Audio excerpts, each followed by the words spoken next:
దేవుని వలన ప్రభు యేసుక్రీస్తు వందనాలు. మరి ఈ దినం కూడా మన యొక్క వాక్య భాగము ఆ, సామెతల గ్రంథము 20వ అధ్యాయము 7వ వచనం చదువుతానండి.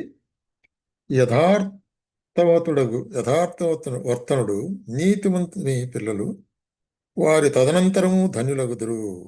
యథార్థ వర్తనుడగు నీతిమంతుని పిల్లలు వారి తదనంతరము ధన్యులగుదురు అనేటి కార్యం చూస్తున్నాం.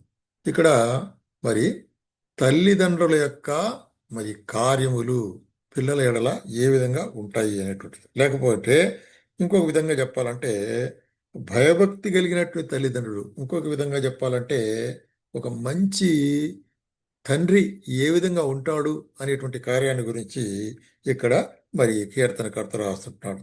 వీటిలో మరి మొట్టమొదటిగా మనం కొన్ని ఆ విషయాలే దీంట్లో మరి 20వ అధ్యాయంలో మనం ధ్యానించినట్లయితే 3వ వచనంలో ఏమంటాడంటే, కలహమునకు దూరముగా నుండుట నరులకు ఘనత, ఎప్పుడైన ప్రతివాడు పూర్ణే కోరుకొనును. మొట్టమొదటిగా ఈ మరి జ్ఞానవంతుడైనటువంటి లేక ఒక మంచి తండ్రి అనేటువంటి వాడు ఎట్లాగుంటాడంట, మరి కలహమునకు దూరంగా ఉంటాడు అనేటువంటి కార్యం. కలహం రేపుకునే దానికి లేక కొట్లాటకు పోరాటానికి దూరంగా ఉంటాడు అనేటువంటి కార్యాన్ని ఇక్కడ మరి మనకు బయలుపరచబడుతుంది అన్నమాట. మన జీవితాల్లో ఈ కార్యము జ్ఞాపం పెట్టుకోవాలా. అదే 29వ అధ్యాయంలో కూడా ఈ మాట చెప్తాడు. 29వ అధ్యాయము సామెతల గ్రంథం, బుద్ధిహీనుడు తన కోపమంతయు కనపరచును, జ్ఞానము గలవాడు కోపం అణుచుకొని దానిని చూపకుండును. కాబట్టి జ్ఞానము గలవాడు కోపమును అణుచుకొని దాన్ని చూపకుండుట అనేటువంటిది ఒక మంచి మరి గుణలక్షణంగా ఇక్కడ చెప్పబడుతుంది. అందుకొరకే ఎఫెసీయులకు రాసిన పత్రికలో కూడా అపోస్తలుడైన పౌలు అంటాడు 6వ అధ్యాయం 4వ వచనంలో, తండ్రులారా మీ పిల్లలకు కోపం రేపక ప్రభు యొక్క శిక్షలోను బోధలోను వారిని పెంచుడి. కాబట్టి కోపము రేపకుండా వారిని ఎట్లాగ పెంచాలంట, ప్రభు యొక్క బోధలోను శిక్షలోను పెంచాలి. అది సరైనటువంటి మరి ఆ, మంచి తండ్రికి ఉండవలసిన గుణలక్షణం. రైట్, మొట్టమొదటిగా అది. కాబట్టి ఓర్పు కలిగిన వాడు ఉండాలా. అట్లాగే అక్కడ ఏం జరుగుతుంటుంది, అక్కడ చూస్తే మరి పోరాటాలు ఉండకూడదు. రెండవదిగా అదే 4వ వచనంలో 20వ అధ్యాయం 4వ వచనంలో ఏమంటాడంటే, విత్తులు వేయు కాలమున సోమరి దున్నడు, కోతకాలమున పంటను గూర్చి వాడు విచారించడు, విచారించి వచ్చినప్పుడు వానికి ఏమీ దొరకదు. కాబట్టి ఇక్కడ సోమరితనము అనేటువంటి కార్యాన్ని చూస్తున్నాం.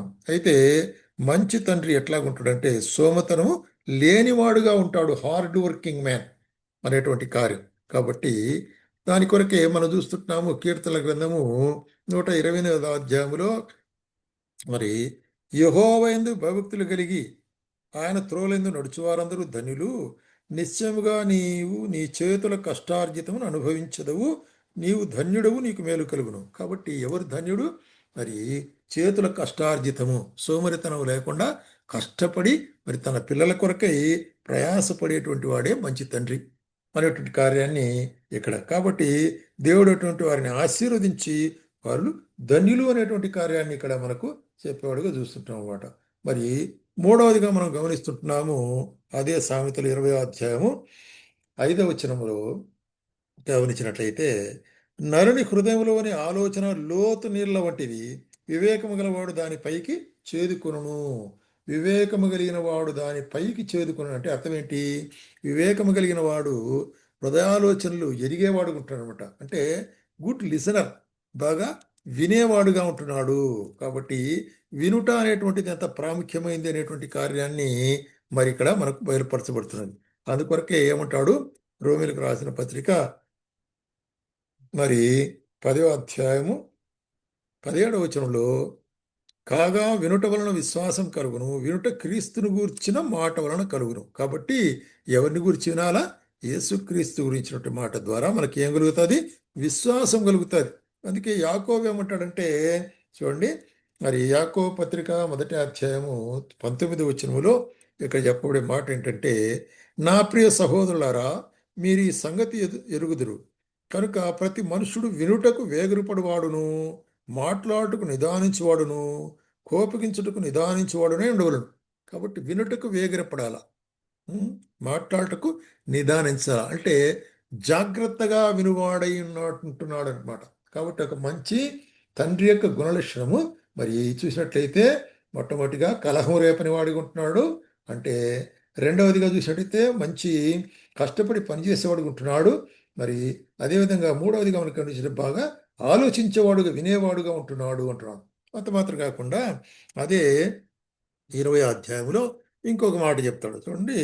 మరి ఆరో వచనం, ఆరో వచనంలో ఏమంటాడంటే ఇక్కడ రైట్, దయచూపు దయచూపు వారిని కలుసుకున్నట్టుకు అనేకులకు తటస్థించును, నమ్ముదగిన నమ్ముకొనదగిన వాడు ఎవరికి కనబడడు. కాబట్టి దయచూపుట అనేటువంటి వాడిని కలుసుకున్నట్టు అనేకులకు తటస్థించును కానీ నమ్ముకొనదు. కాబట్టి ఎవరు నమ్ముకొన ఫెయిత్ఫుల్ ఫ్రెండ్ అనేటువంటి కార్యం. కాబట్టి నమ్ముకొనదగినటువంటి యొక్క స్నేహితుడు అనేటువంటిది. అందుకొరకు యేసుప్రభు ఏం చెప్తున్నాడంటే మరి లూకాసు వార్త 11వ అధ్యాయంలో 5వ వచనములో, మరియు ఆయన వారితో ఇట్లా, మీలో ఎవరికైనా ఒక స్నేహితుడు ఉండగా అతడు అర్ధరాత్రి వేళ ఆ స్నేహితుని వద్దకు వెళ్ళి, స్నేహితుడా నాకు 3 రొట్టెలు బదిలిము, నా స్నేహితుడు ప్రయాణం చేయొచ్చు మార్గంలో నా యొద్దకు వచ్చి ఉన్నాడు, అతనికి పెట్టుటకు నా యొద్ద ఏమీ లేదని చెప్పినాడలా.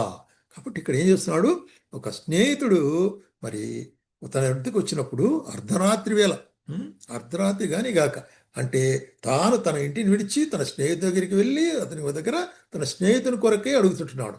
అంటే ఎంత నమ్మకమైనటువంటి ఒక స్నేహితుడిగా ఉంటున్నాడు. కాబట్టి ఇతరుల కొరకు మనం ప్రార్థించే విషయంలో కూడా నమ్మకం కలిగిన వాళ్ళు ఉండాలి. అంటే ఒక స్నేహితుని ఆదరించే దాని కొరకై మరి, అంటే ఏ ఫెయిత్ఫుల్ ఫ్రెండ్, నమ్మకమైన స్నేహితుడిగా ఉంటాడు ఎవరు, మంచి తండ్రి అనేటువంటి వాడు. అట్లాగే మనం చూస్తుంటాము మరి 7వ వచనంలో గమనించినట్లయితే 20వ అధ్యాయము 7వ వచనంలో ఏం చెప్పకూడదు ఇక్కడ, యథార్థవర్తనుని నీతిమంతుని పిల్లలు వాని తదనంతరము ధన్యులగుదురు. యథార్థవర్తనుడగు నీతిమంతుని పిల్లలు, యథార్థముగా ప్రవర్తించేటువంటి నీతిమంతుని యొక్క పిల్లలు. ఈ విధంగా ఆ తండ్రి ప్రవర్తించడం ద్వారా పిల్లలకు ఏం జరుగుతుందంట, మరి వారు ధన్యులు అంటున్నాడు. ఎట్లాగా ధన్యులు అనేటువంటి కార్యాన్ని కీర్తనల గ్రంథం 37వ అధ్యాయంలో ఒక మాట చెప్తాం చూడండి. 37వ అధ్యాయం 25వ వచనం, నేను చిన్నవాడనే ఇంటిని ఇప్పుడు ముసలివాడనే ఉన్నాను, ఆయనను నీతిమంతులు విడగొట్ట గాని వారి సంతానం భిక్షమెత్తుట గాని నేను చూచి ఉండలేదు. దినమెల్లా వారు దయాలురై అప్పిచ్చుచుందురు, వారి సంతానపు వారు ఆశీర్వదించబడుదురు. చూడండి ఎంత గొప్ప ఆశీర్వాదం. ఆ తల్లిదండ్రులు, తండ్రి లేక తల్లిదండ్రులు అనేటువంటి వారు మరి నమ్మకమైన వారు ఉన్నట్లయితే పిల్లలు ఏ విధంగా ఆశీర్వదించబడతారనే కార్యాన్ని ఇక్కడ కీర్తనకర్త తన సొంత అనుభవంలో చెప్తున్నాడు.